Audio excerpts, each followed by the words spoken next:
what happens when the thing you've just made is something that needs to be bigger than the paper that you have? Well, you can't go out and buy a big fancy large scale printer if you want to make a giant poster. So what we do is called tiling. And it takes small chunks of your picture and prints them out so that you can glue them together like a puzzle. So the first thing we want to do is we want to take into consideration that the paper we usually use is the letter size. It's 8.5 by 11. But because we want to make sure that everything fits on that paper, we're going to make chunks that are 8. Well, look at that. Let me make sure that my layers are up, and sure enough, I was locked. So let me get that out of the way. And we're going to select, look at my rulers up at top, 8 by 10.5. But you know what? I'm looking at this. I want to make my poster even bigger than the way I have it right now. This was our original size. I'm going to make my picture 15.5 going across. Now, you're wondering, why did she pick 15.5? Because 2 times 8.5, or 8, is 16. Well, we want to have a little bit of overlap in there, a little bit of overlap. And I'll show you why when we go to put it together. So that's usually a standard for me. I look at what the size paper is that we're going to do. It's that 8. We're going to go 8 by 8, 10.5. And then 8 and 8, 16, and I'll take away about a half so that there's room for overlap. So right here, I come to my rulers, and I'm going to go 8. Where's 8? By 10.5. Do you see how I'm looking on the side there? Now, there it is.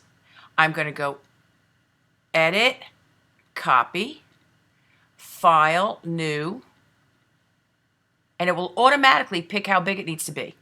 And then Edit, Paste. And I'm going to print this out. Right now, let me get the right printer, the one in the back, the 551. I am not going to scale it to fit media. I want the exact same size that I made it. Okay, let me go back to my movie poster now.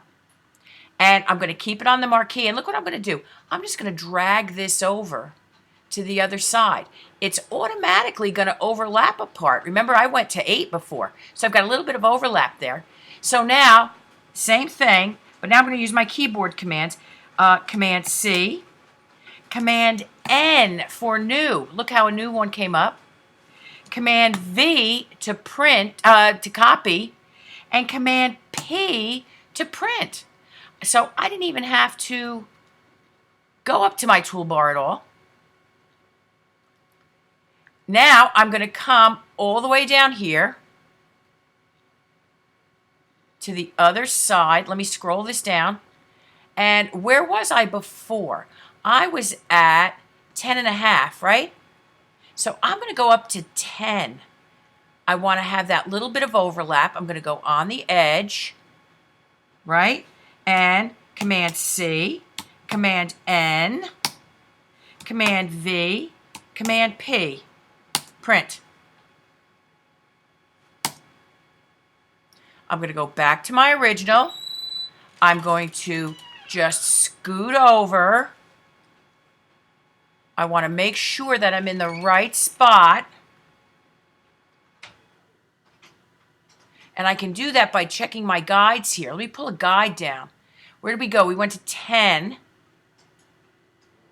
Okay, so I have to go about where Miss Wagner's eyes are.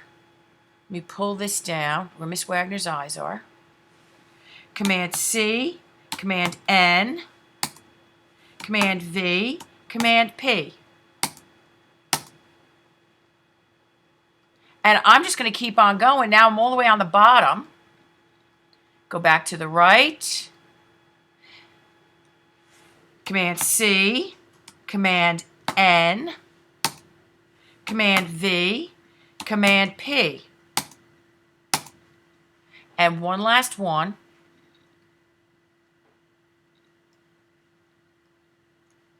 You get it right up to the edge here. And that will definitely have an overlap. Command C, Command N, Command V, Command P. And I have 6 pieces, 1, 2, 3, 4, 5, 6 of this movie poster. Now, part 2 of this video will show you how to glue it all together.